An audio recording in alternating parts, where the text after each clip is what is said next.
The whispers followed Ruby Carmichael like shadows, clinging to her skirts as she hurried down the dusty main street of Panamint, California. It was 1876, and in a town built on gold and grit, a woman's reputation was often the only thing standing between her and destitution or worse. Ruby had lost hers the moment she'd stepped off the stagecoach 3 weeks ago, though not for the reasons the town believed. "There she goes," came the hushed voice from the millinery shop. "Shameful business, bringing her kind to a decent town." Ruby kept her chin high, though her heart hammered against her ribs. The late afternoon sun beat down mercilessly on her pale blue dress, the plainest she owned, with a high collar and long sleeves despite the scorching heat. She'd hoped the modest attire might silence some of the gossip, but it seemed nothing could stop the rumors that had followed her from San Francisco. She had just enough money for another week's lodging at Mrs. Peterson's boarding house. And then what? No one would hire her. The schoolteacher position she'd come for had been abruptly withdrawn when the whispers reached the school board. Ruby wasn't a fallen woman, far from it, but in Panamint, perception mattered more than truth. "Miss Carmichael." The deep voice startled her. Ruby turned to find Quentin Xavier watching her from the shade of the general store's awning. He leaned against a post, his tall frame relaxed, but somehow commanding. Unlike most men in town, he didn't look at her with either judgment or lewd interest. His hazel eyes held something else entirely, something that made her both uneasy and curious. "Mr. Xavier," she replied with a slight nod, preparing to hurry past. "Might I have a word?" He straightened, removing his hat. Unlike many cowboys who passed through Panamint, his was not worn and battered, but well kept, like the man himself. At perhaps 30 years of age, Quentin Xavier was a respected rancher who owned land north of town, one of the few successful operations that hadn't been swallowed by the mining companies. Ruby hesitated. Speaking with a man alone would only add fuel to the rumors. "It's about a position," he added, seeming to sense her reluctance. "A respectable one." Something in his steady gaze made her believe him. "Very well, Mr. Xavier, what sort of position? Not here." He gestured toward the busy street where several pairs of eyes watched them with undisguised interest. "Would you consider joining me for supper at the hotel dining room? Public enough to be proper, private enough for conversation." Every instinct told Ruby to refuse. And yet, what choice did she have? Her funds were dwindling, and the only other offers she'd received in town had been of the sort that would actually make the rumors true. "7 o'clock, she said finally. "Though I warn you, Mr. Xavier, your reputation may suffer for being seen with me." A smile touched his lips, crinkling the sun-weathered skin around his eyes. "Miss Carmichael, I've found that a person's reputation and their character are often entirely different things. I'll make my judgments based on the latter." With that, he settled his hat back on his head, tipped it politely, and walked toward the livery.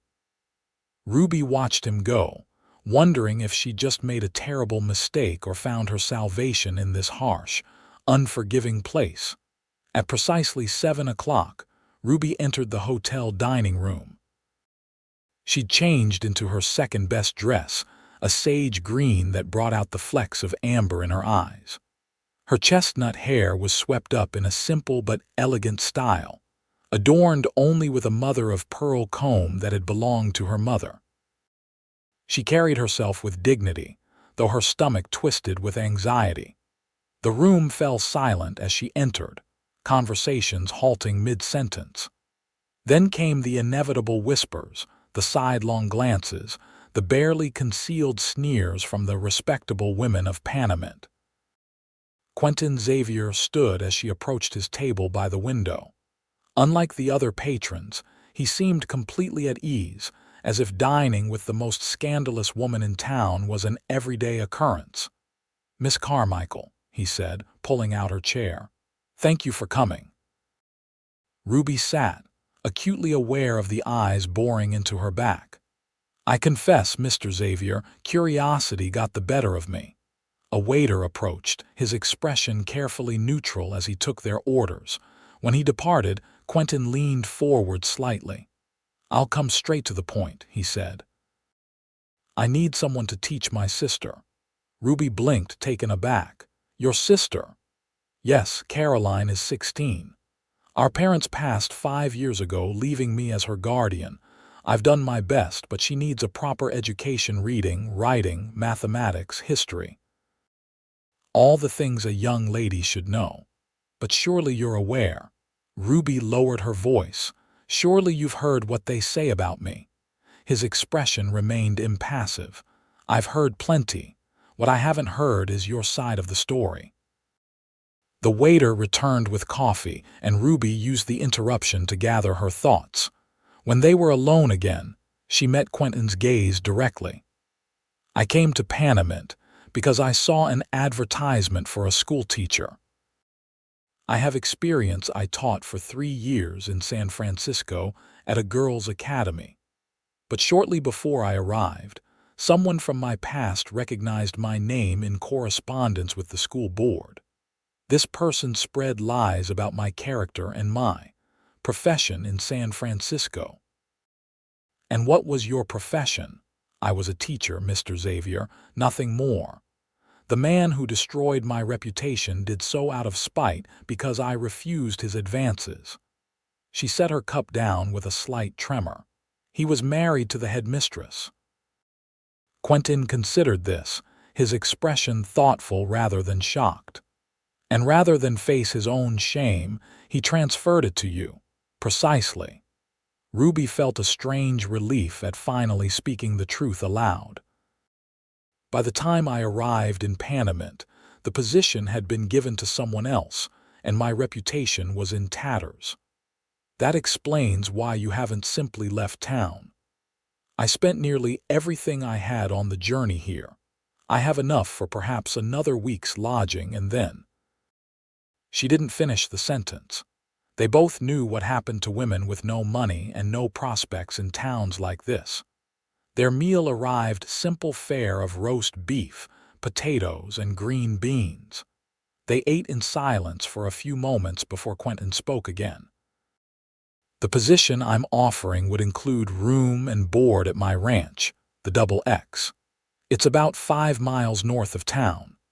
Caroline needs education, but she also needs female companionship. It's not proper for a young lady to be raised solely by her brother and ranch hands. You're offering me a position as governess to your sister, despite what everyone in town believes about me." "Miss Carmichael," he said quietly, "everyone deserves a second chance at life, even those who have done nothing to deserve their first chance being taken from them." Ruby studied him, searching for any hint of deception or ulterior motive. She found none. "Your sister, does she know about this arrangement? She knows I'm seeking a teacher. She doesn't concern herself with town gossip. And your ranch hands, what will they think?" "They'll think what I tell them to think, which is that you're Caroline's teacher and due every respect." His voice held a quiet authority that suggested his words weren't empty promises. Ruby considered his offer. Living at her ranch with a man, even with his sister as chaperone, would do little to dispel the rumors.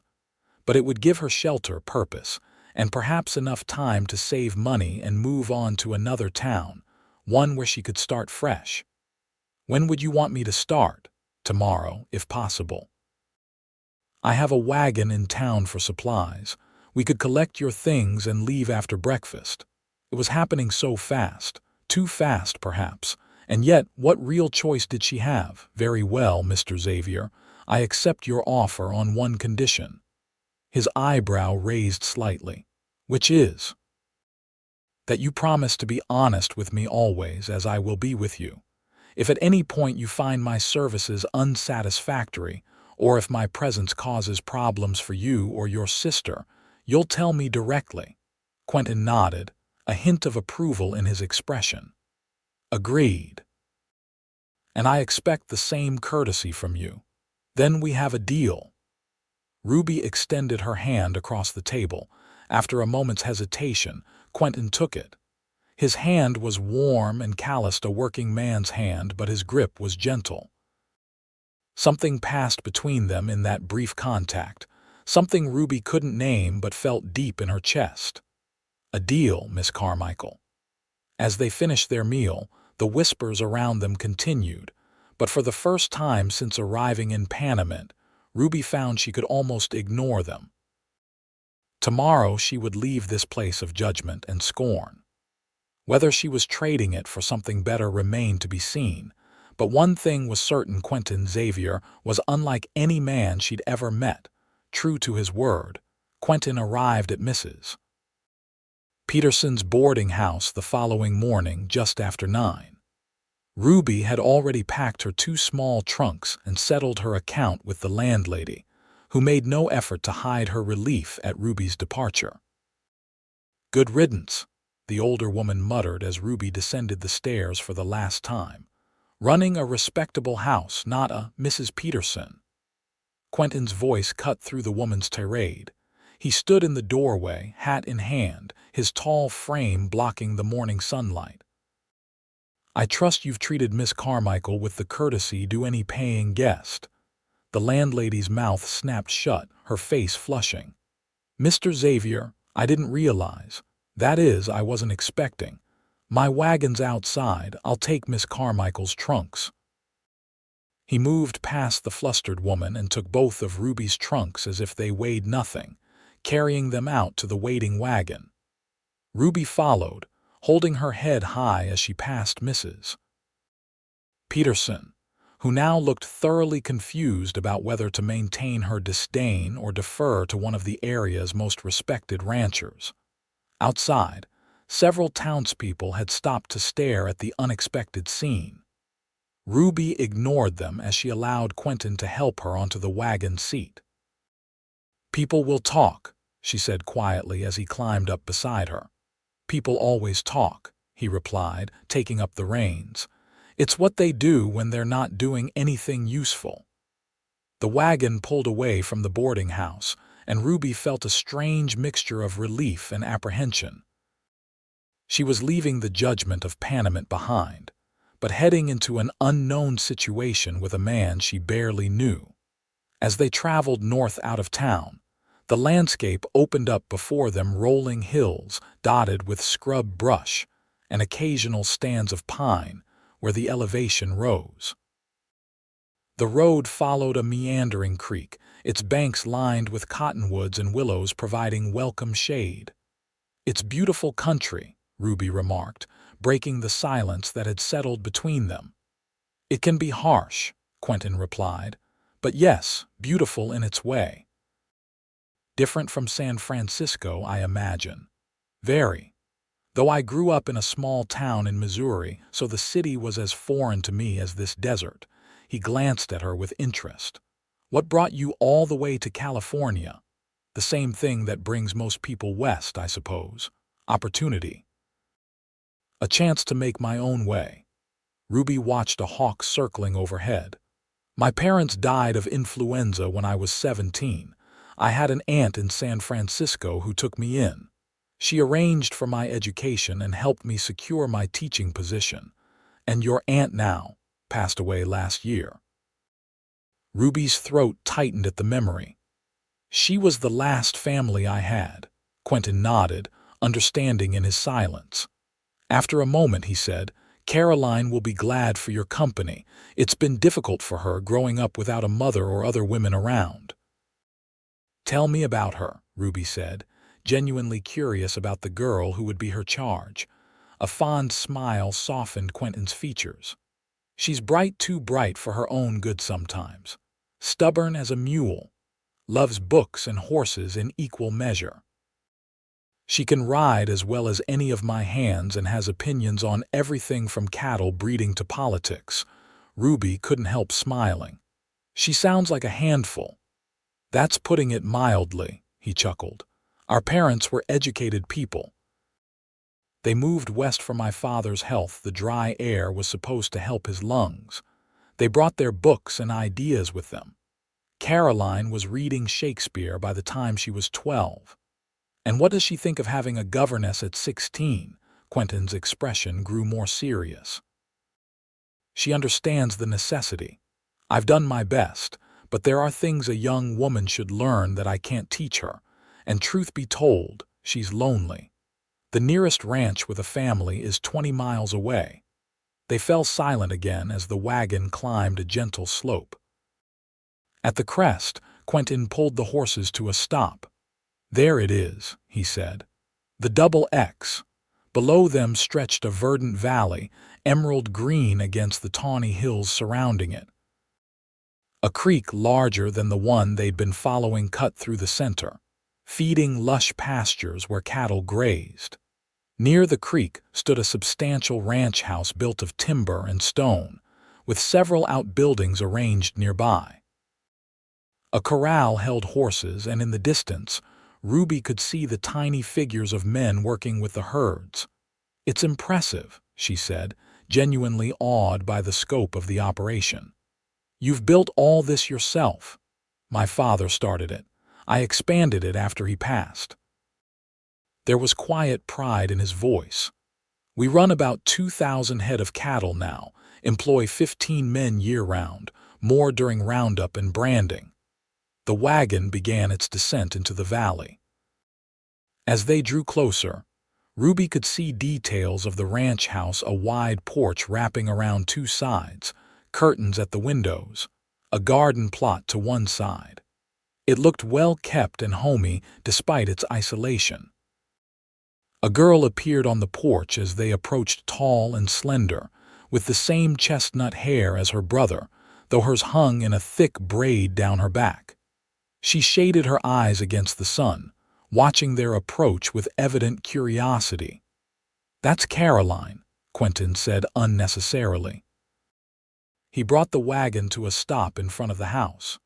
Before he could climb down, Caroline bounded off the porch and approached, her expression a mixture of excitement and wariness. "You must be Miss Carmichael," she said without preamble. "Quentin said you'd be coming to teach me. Is it true you taught at an academy in San Francisco? What subjects did you teach? Do you know Latin? I've been trying to teach myself, but it's terribly difficult without proper instruction." Ruby blinked at the rapid-fire questions, then couldn't help laughing. "Yes to all of those questions, Miss Xavier. And please, call me Miss Ruby if you prefer." Quentin had come around to help Ruby down from the wagon. As her feet touched the ground, Caroline's enthusiasm seemed to falter. "What about the rumors?" she asked suddenly, her voice lower. "The ones about you being a Caroline." Quentin's tone was sharp. The girl flushed but held her ground. "Well, it's what everyone in town is saying. I heard Mrs. Miller tell Mr. Miller when they didn't know I was listening." Ruby felt her own cheeks warm, but she met the girl's direct gaze. "People often say unkind things that aren't true, Miss Xavier. I was a teacher in San Francisco, nothing more. Unfortunately, someone spread falsehoods about me." Caroline studied her for a long moment, then nodded decisively. "People in town are mostly fools anyway. I don't care what they say." She turned to her brother. "I've put her in the blue room. Cook's made lunch and she's in a mood because you're late back." With that, she turned and headed back to the house, clearly expecting them to follow. Quentin sighed. "I apologize for my sister's directness." "No need," Ruby replied. "I'd rather have honesty than polite deception. And she's right, we might as well address the rumors directly." He gave her an appraising look. "You're a surprising woman, Miss Carmichael." Two ranch hands appeared to take care of the wagon and horses, tipping their hats respectfully to Ruby as Quentin introduced them. They carried her trunks inside while Quentin led her into the house. The interior was unexpected spacious and well furnished, with quality pieces that must have been brought at great expense from the East. Bookshelves lined one wall of the main room, filled with volumes that made Ruby's heart leap with pleasure. The floors were polished wood covered with colorful rugs, and the windows were large, allowing light to flood the space. "This is lovely," she said, unable to hide her surprise. "My mother's influence," Quentin explained. She believed that just because we lived on the frontier didn't mean we had to live like savages. Caroline was waiting impatiently at the foot of the stairs. "Come, I'll show you your room. Then we can discuss what books you'll need for my lessons." Ruby followed the girl upstairs, listening as Caroline pointed out rooms: Quentin's study, Caroline's bedroom, the washroom with its modern pump bringing water directly from the creek. At the end of the hall was the blue room, so named for its pale blue walls and matching bedspread. "It was my mother's favorite color," Caroline explained as she opened the door. "Quentin had it repainted last year when the old paper started peeling." The room was spacious and airy, with a large bed, dresser, washstand, and a small writing desk near the window. Ruby's trunks had already been placed at the foot of the bed. "It's perfect," Ruby said, genuinely moved by the thought that had gone into preparing for her arrival. Caroline nodded, pleased. "Lunch is in 15 minutes. The washroom is there if you want to freshen up." She hesitated at the door. "I'm glad you're here, Miss Ruby. It gets awfully lonely sometimes with just Quentin and the hands." Before Ruby could respond, the girl was gone, her footsteps quickly fading down the hall. Ruby sat on the edge of the bed, overwhelmed by the sudden changes in her circumstances. Yesterday, she'd been facing destitution and disgrace.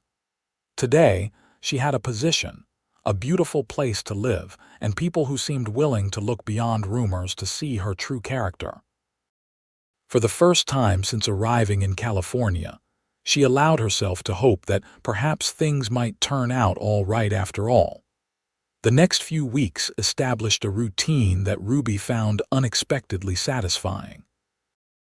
Each morning after breakfast, she and Caroline would spend 3 hours on lessons in a small room Quentin had set aside as a schoolroom.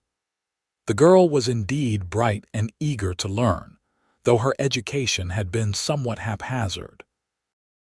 They focused on literature, mathematics, history, and yes, Latin, which Caroline attacked with particular enthusiasm. Afternoons were less structured. Sometimes they would ride together, Caroline proudly showing Ruby the extent of the double X's holdings. Other days were devoted to what Caroline called practical arts: cooking with Mrs. Hernandez, the ranch's cook, sewing and mending, which Ruby discovered her student despised but tolerated, and gardening in the kitchen plot. Quentin was often busy with ranch business, but he joined them for meals and occasionally for evening readings in the main room. Ruby discovered he had a pleasant reading voice as he worked through the Count of Monte Cristo with them over several evenings, taking the male parts while Ruby and Caroline shared the others.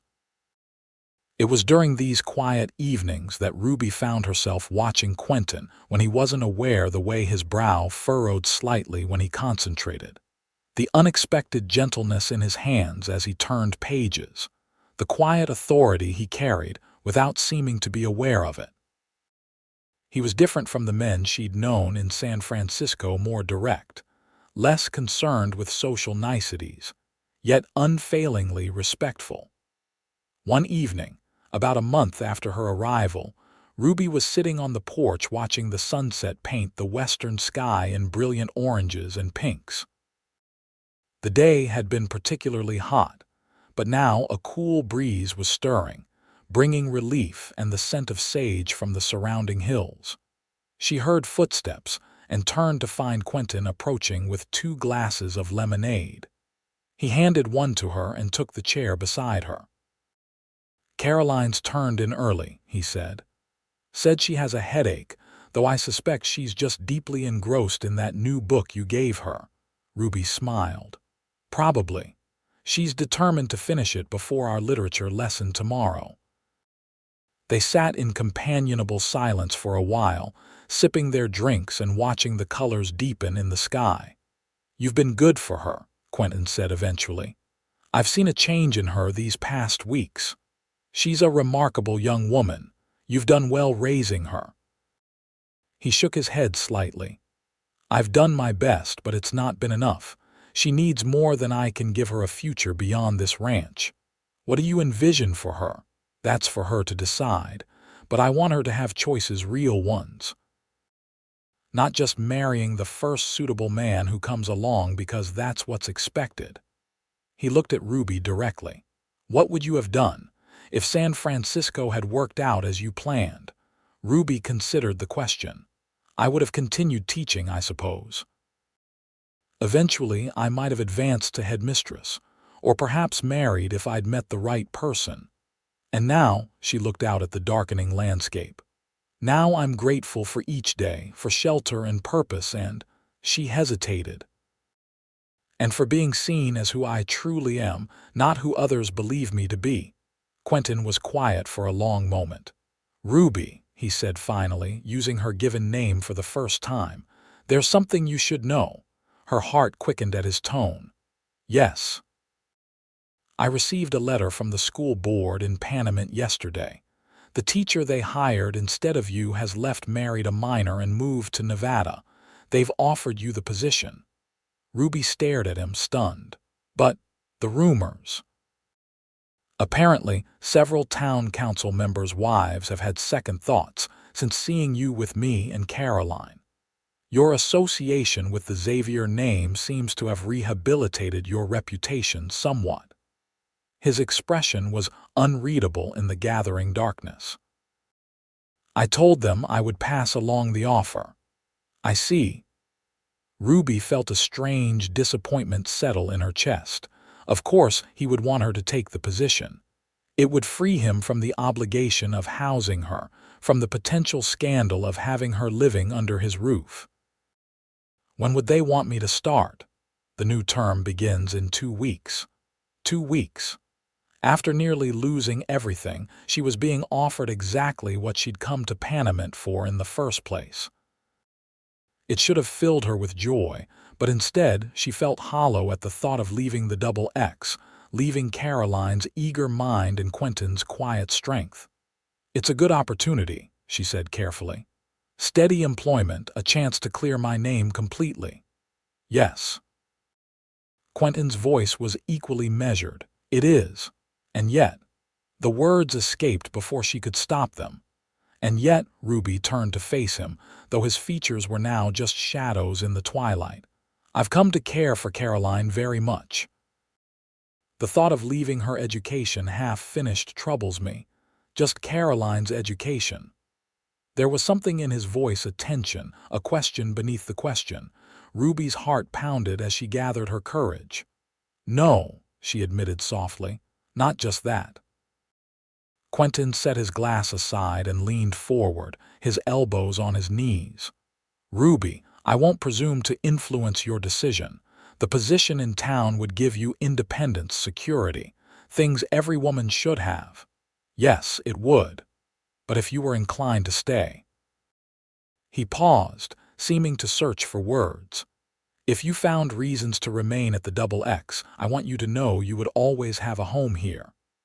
The air between them seemed charged with unspoken feelings. Ruby's hand trembled slightly as she set her own glass down. "Quentin," she began. A shout from the direction of the bunkhouse interrupted her. Quentin was on his feet immediately, his posture alert. One of the ranch hands was running toward the house, his figure just visible in the fading light. "Mr. Xavier? Riders coming, looks like trouble." Quentin turned to Ruby. "Go inside. Find Caroline and stay with her." Without waiting for a response, he strode toward the approaching hand, his entire demeanor shifting from the gentle man who had sat beside her to the commanding ranch owner who would protect what was his. Ruby hurried inside, finding Caroline already in the main room, her expression worried. "What's happening?" the girl asked. "I'm not sure. Your brother said to stay inside." Ruby moved to the window, pulling the curtain aside slightly to look out. In the yard, lanterns were being lit. By their flickering light, she could see Quentin conferring with several of his men, all of them now armed. In the distance, the sound of approaching horses grew louder. "It could be rustlers," Caroline said, coming to stand beside Ruby. "There's been trouble at the Simmons place to the east. Cattle stolen, buildings burned." Ruby's blood went cold at the thought. Surely they wouldn't attack a place this size. Depends how many there are, and how desperate. Caroline's voice was tense but controlled. She moved to a cabinet near the fireplace and extracted a rifle. Seeing Ruby's expression, she added, "Quentin taught me to shoot when I was 12. Said a woman alone needs to be able to protect herself." The approaching riders came into view, 6 men on horseback, moving at a determined pace. They pulled up in the yard, facing Quentin and his hands. Even from the window, Ruby could see that the newcomers were rough-looking men, trail-worn and hard-faced. The leader, a large man with a bushy beard, spoke to Quentin. Though Ruby couldn't hear the words, the aggressive posture was clear enough. Quentin remained calm, his response measured, his men flanking him with weapons ready but not raised. "I know him," Caroline whispered suddenly. "The man in front. That's Jake Thornton.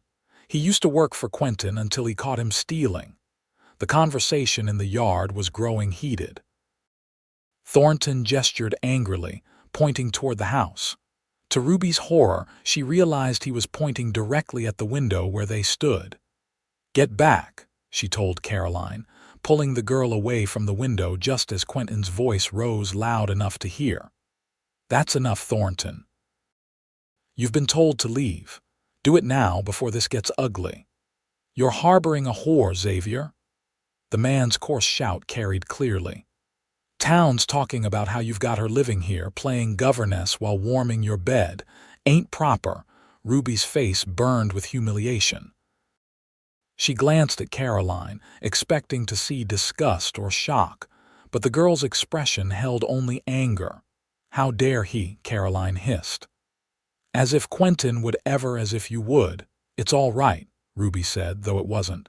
"People believe what they want to believe." Outside, the confrontation was escalating. Thornton and his men had dismounted, spreading out in a threatening semicircle. One of them made a crude comment that sent a ripple of tense laughter through their group. "Get up to your room," Ruby told Caroline. "Lock the door and don't come out until your brother or I come for you." "I'm not leaving you alone," the girl protested. "Caroline, please. Your brother has enough to worry about without fearing for your safety as well." With obvious reluctance, Caroline handed Ruby the rifle. "You know how to use this. My father taught me." It wasn't entirely true. Her father had shown her the basics once, years ago, but she took the weapon with as much confidence as she could muster. "Now go." Once Caroline had gone upstairs, Ruby moved to the front door. She could hear the men more clearly now. "Just passing through, Xavier," Thornton was saying, his voice thick with false reasonableness. "Thought we might pay our respects to the lady, share some of that famous Xavier hospitality. You're not welcome here, Jake. You and your men need to ride on. That any way to treat old friends, after all we've been through." There was a dangerous edge to Thornton's voice now. Maybe the lady would like to decide for herself. She must get awful lonely out here with just you and the girl. Ruby's hands tightened on the rifle. Before she could think better of it, she opened the door and stepped onto the porch. "Miss Carmichael, get back inside." Quentin's command was sharp with concern. All eyes turned to her. Ruby kept the rifle pointed down but ready as she surveyed the group of men. In the lantern light, their expressions ranged from surprise to leering interest. "Gentlemen," she said, her voice steadier than she felt. "Mr. Xavier has asked you to leave. I suggest you do so." Thornton's face split into an unpleasant grin. Well, well, the lady speaks for herself, and she's armed too. He took a step forward. No need for that, sweetheart. We're just being neighborly. I'm not your sweetheart, Ruby replied coldly. And there's nothing neighborly about threatening people in their home. Threatening? Who's threatening? Thornton spread his hands in mock innocence. Just having a conversation with an old employer. Conversation that's over, Quentin said. His men had moved subtly, positioning themselves between Thornton's group and the house. Mount up and go, Jake. For a tense moment, it seemed Thornton might refuse. His eyes darted from Quentin to Ruby to the armed ranch hands surrounding them. Then he spat on the ground. Fine, we'll go. But this ain't finished, Xavier. He pointed at Ruby. And you, town was right about you. No decent woman would live out here alone with a man unless she was getting paid for it one way or another. Before anyone could respond, Thornton and his men mounted up and rode out, dust billowing behind them in the darkness. Quentin immediately began giving orders to his men, setting up watches, securing the buildings, bringing the horses into the main corral. When everything was arranged to his satisfaction, he came to where Ruby still stood on the porch. You shouldn't have come out, he said, but there was more worry than anger in his voice. I couldn't stay hidden while they threatened you because of me. Ruby's hands were shaking now that the danger had passed, the rifle suddenly feeling heavy and awkward in her grasp. Quentin gently took the weapon from her. Let's go inside. In the main room, he set about lighting lamps while Ruby sank into a chair, the full impact of what had happened beginning to hit her. Will they come back? Not tonight. They were testing, seeing how well defended we are. Quentin poured 2 glasses of whiskey, handing one to Ruby. Drink this. It will help with the shock. She took a sip, grimacing at the burn. Caroline, I'll check on her in a moment. He sat across from her, studying her face. Are you all right? Yes. No. Ruby took another sip of whiskey. I'm sorry, Quentin. Those men came here because of me, because of what they believe about me. This is exactly what I feared would happen when you offered me this position. This isn't your fault, isn't it? You heard what Thornton said. The town is talking. Your reputation, my reputation, can withstand gossip, he interrupted. Thornton's looking for any excuse to cause trouble. If it wasn't this, it would be something else. He leaned forward. Ruby, listen to me. You've done nothing wrong, nothing. Tears stung her eyes at his vehemence. But your sister is old enough to understand the cruelty of unfounded rumors. Caroline's voice came from the stairs. She entered the room, her face pale but determined, and smart enough to know who's worth listening to. Quentin looked like he might scold her for coming downstairs, but seemed to think better of it. You should be resting. As if I could rest with all this commotion. She came to sit beside Ruby. Are you truly all right, Miss Ruby? Ruby managed a weak smile. I'm fine, just a bit shaken. Those men are horrible, Caroline declared. Especially that Thornton. Quentin should have shot him when he had the chance. Caroline, her brother warned. Well, he should have, after what they said about Miss Ruby. She turned to Ruby with fierce loyalty in her young face. Don't you dare believe anything they said, and don't you dare think about leaving because of them. Ruby was touched by the girl's passionate defense. I don't know if staying is wise. If tonight is any indication, my presence here puts you both at risk. Nonsense, Caroline said firmly. If you leave, they win. Besides, I need you. Who else is going to teach me Latin and higher mathematics and all the things Quentin doesn't know about? Despite everything, Ruby found herself smiling at Caroline's determined expression. She glanced at Quentin, who was watching them both with a mixture of concern and something deeper, something that made her heart beat faster. Caroline's right, he said quietly. Giving in to threats and gossip only empowers those who spread them. He hesitated. But the decision must be yours, Ruby. If you feel unsafe here or if you prefer the position in town, no, Ruby said, surprising herself with the certainty in her voice. I don't want to teach in Panamint, not now. Because you're afraid, because I've found something better here. She looked from Quentin to Caroline. I've found people who believe in me, who see me for who I am. Caroline beamed. Quentin's expression softened, relief evident in the relaxing of his shoulders. Then it's settled, he said. You'll stay. But we need to be practical, Ruby insisted. The rumors won't stop just because we want them to. And men like Thornton will be dealt with, Quentin finished firmly. I'll ride into Panamint tomorrow, speak with Sheriff Davis about tonight's incident. Thornton has a wanted poster or two with his name on them. It's time the law caught up with him.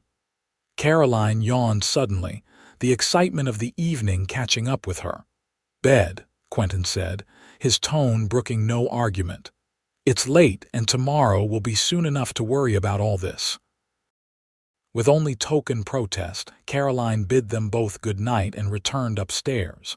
When her footsteps faded, a charged silence filled the room. She adores you, Quentin said finally. The feeling is mutual. Ruby set her empty glass aside. She's extraordinary, Quentin. You should be very proud. I am. He stood, moving to stoke the dying fire. But I worry about her future. This is no life for a young woman with her intelligence and spirit. Ruby watched him, noting the tension in his shoulders, the way the firelight caught the silver threading through his dark hair. What sort of future do you want for her? Education. Real education, not just what you and I can piece together here. Perhaps college back east. Our mother went to Mount Holyoke. Caroline could do the same. She could. She's certainly capable. Ruby hesitated, then asked the question that had been on her mind. And what about you, Quentin? What future do you want for yourself? He turned from the fire, his expression thoughtful. For a long time, I didn't think beyond the next season, the next roundup, the next cattle drive. The ranch consumed everything. He met her gaze directly. But lately, I've started to wonder if there might be more. Ruby's heart quickened at his words, at the intent look in his eyes. More. Things I'd given up hoping for. A partner. A family beyond just Caroline and me. He took a step toward her. Someone to share the quiet evenings with. Someone who sees the beauty in this harsh land, who understands what we're building here. Ruby stood, drawn to him by something she couldn't name. Quentin, a shout from outside interrupted them, one of the hands calling an all clear for the first watch. The moment broke, reality intruding once more. You should rest, Quentin said, his voice gentle. It's been a difficult evening. Ruby nodded, though rest was the furthest thing from her mind. Good night, Quentin. As she climbed the stairs to her room, Ruby's thoughts were in turmoil. The threat of Thornton and his men still loomed, as did the rumors from town. Yet underlying these concerns was a growing certainty that her feelings for Quentin Xavier were becoming something far deeper than gratitude or respect. Whether he returned those feelings, and what that might mean for both of them, remained to be seen.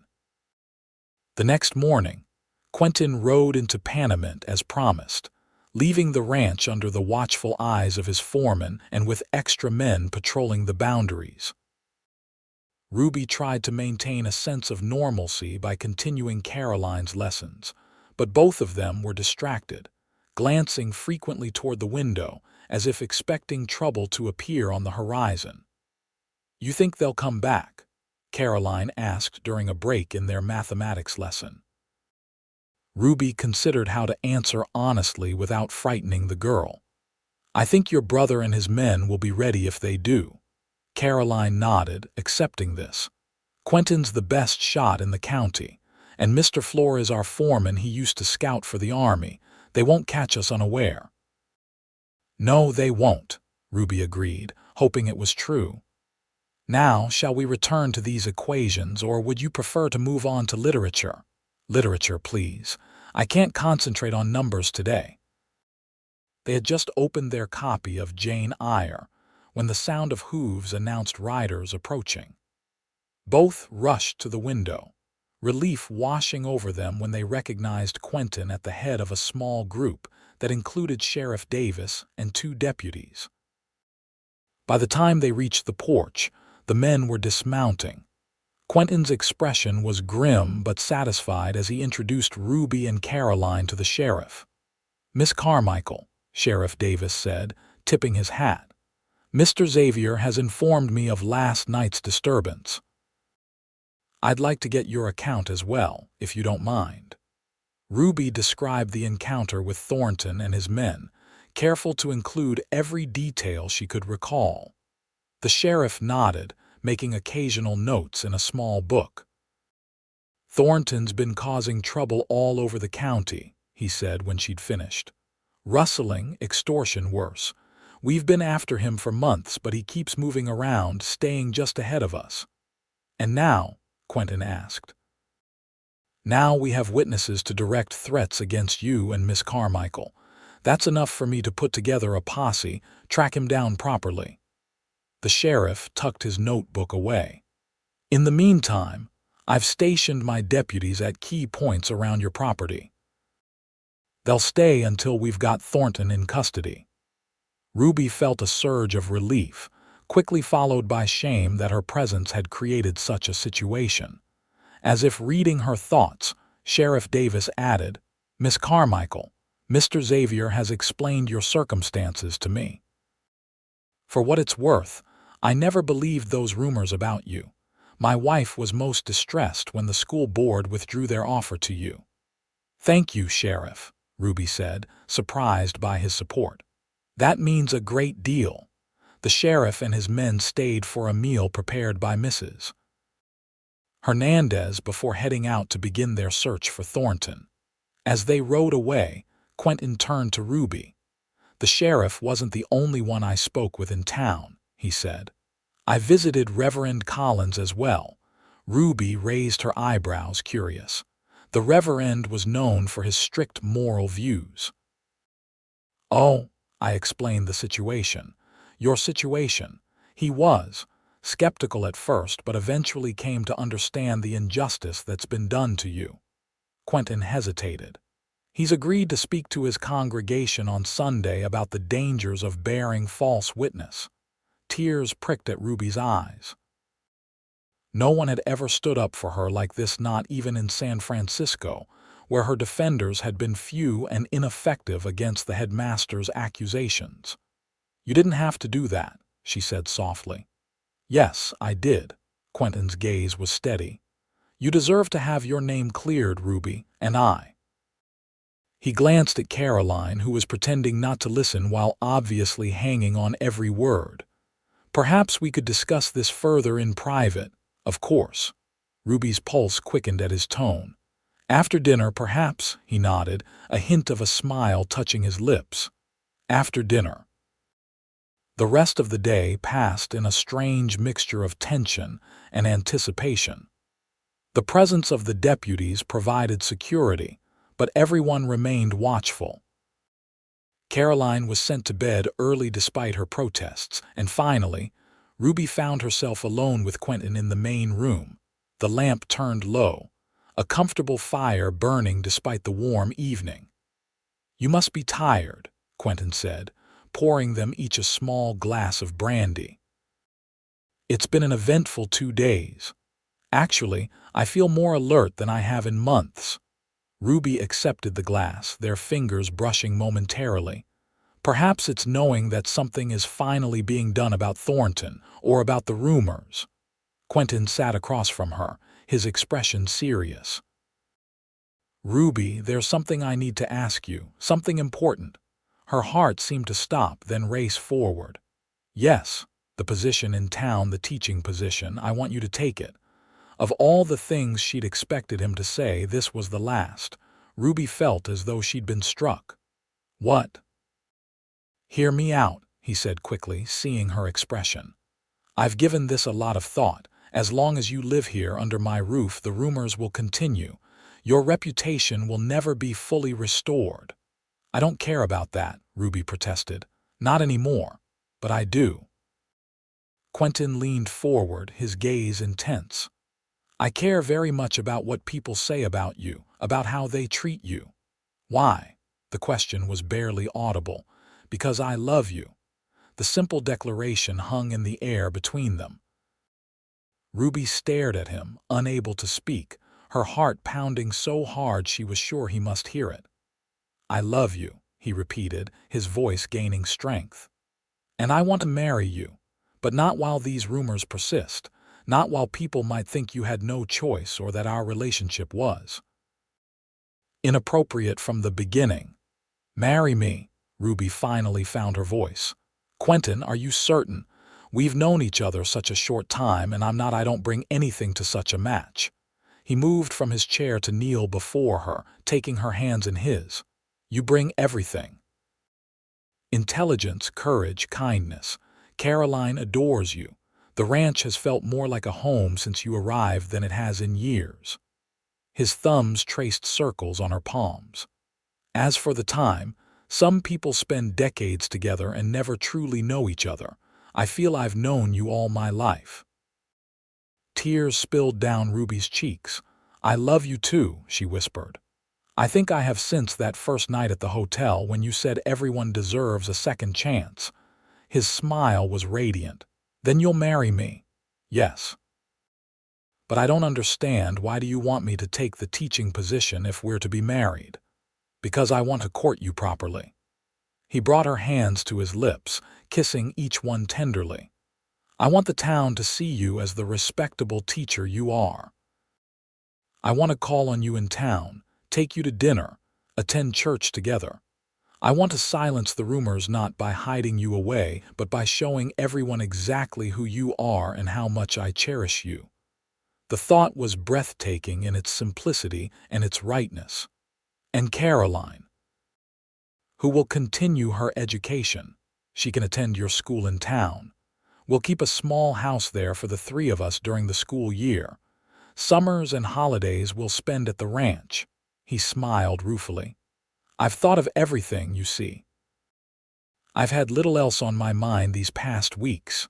Ruby laughed through her tears. "You have been thorough. There's more." He reached into his pocket and withdrew a small velvet box. "This was my mother's. Caroline helped me find it this morning before I rode to town." Inside the box was a ring, a delicate gold band set with a single perfect pearl surrounded by tiny diamonds.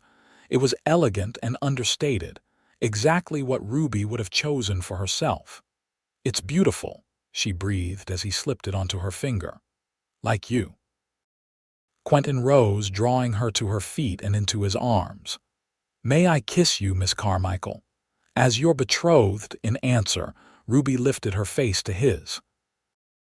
Their lips met in a kiss that began gently but quickly deepened into something more passionate. Years of loneliness and uncertainty dissolving in the warmth of newfound love. When they finally parted, both breathless, Quentin rested his forehead against hers. "We'll announce our engagement after Thornton is captured. Then you'll begin teaching in town and we'll be married at Christmas." "That's months away," Ruby protested softly. "I know." His smile was both tender and mischievous. "But think of the anticipation and the satisfaction of knowing every tongue that wagged against you will be silenced when you become Mrs. Quentin Xavier, the most respectable rancher's wife in the county." Ruby laughed, joy bubbling up inside her like a spring. "When you put it that way, how can I possibly refuse?" They sealed the agreement with another kiss, this one filled with promise and the certainty that whatever challenges lay ahead, they would face them together. The next 2 weeks passed in a whirlwind of activity and emotion. Sheriff Davis and his posse tracked down Jake Thornton and his men, capturing them after a brief skirmish near the Nevada border. Thornton would stand trial for numerous crimes, including the threats against the Xavier Ranch. With that danger eliminated, Quentin, Ruby, and Caroline could focus on their future. The school board was delighted when Ruby accepted the teaching position, especially with Reverend Collins's newly supportive attitude. A small house was found for rent in town, a charming cottage near the schoolhouse that would serve as their residence during the school terms. Caroline, after initial reluctance to share Ruby with other students, became excited about attending a proper school and making friends her own age. She threw herself into helping prepare both the cottage and Ruby's classroom, offering opinions on everything from curtains to seating arrangements. The announcement of Ruby and Quentin's engagement was met with exactly the mix of reactions they had anticipated: genuine congratulations from some, shocked surprise from others, and silent disapproval from a few. But as the weeks passed, and Ruby established herself as a dedicated and talented teacher, even the most stubborn gossips began to soften their views. It helped that Quentin courted her openly and properly, calling at the cottage with flowers, escorting her to church each Sunday, and taking both Ruby and Caroline to dinner at the hotel once a week. The sight of the respected rancher, so obviously in love with the new schoolteacher, gradually replaced the salacious rumors that had once surrounded Ruby's name. Ruby threw herself into her teaching with the same passion she'd shown in San Francisco. Her students responded enthusiastically to her methods, and parents began to comment on the improvements they saw in their children's education. By the time autumn painted the surrounding hills in golds and reds, Ruby Carmichael had become one of the most respected figures in Panamint. On a crisp December morning, with snow dusting the distant mountains, Ruby stood in a small room at the back of Panamint's church, dressed in a gown of ivory silk that Caroline had helped design. Her hands trembled slightly as she adjusted the pearl combs in her chestnut hair, now styled in an elegant arrangement adorned with tiny white flowers. "You look beautiful," Caroline said, her own dress a deep green velvet that complemented her coloring perfectly. At 16, she was blossoming into a lovely young woman, her intelligence and spirit undiminished by the more conventional education she was now receiving. "Thank you." Ruby smoothed her skirts nervously. "Is everything ready?" "Everything's perfect." Quentin's pacing like a caged mountain lion, and Reverend Collins keeps telling him to calm down, and Mrs. Hernandez is crying, and half the county is squeezed into the church. Caroline grinned. "It's exactly how a wedding should be." A knock at the door announced Sheriff Davis, who had agreed to give Ruby away in the absence of any family of her own. "Ready, Miss Carmichael. For the last time you'll be called that," he added with a smile. Ruby took a deep breath, her heart full to bursting with happiness. "I'm ready." The ceremony was everything she could have wished for: simple, yet meaningful, surrounded by people who had come to respect and care for her. But what Ruby would remember most was the look on Quentin's face when she walked down the aisle toward him, a look of such love and pride that it brought tears to her eyes. They exchanged vows in clear, steady voices, promising to love and cherish each other through whatever life might bring. When Quentin slipped the gold band next to her engagement ring and Reverend Collins pronounced them husband and wife, Ruby felt as though her heart might overflow with joy.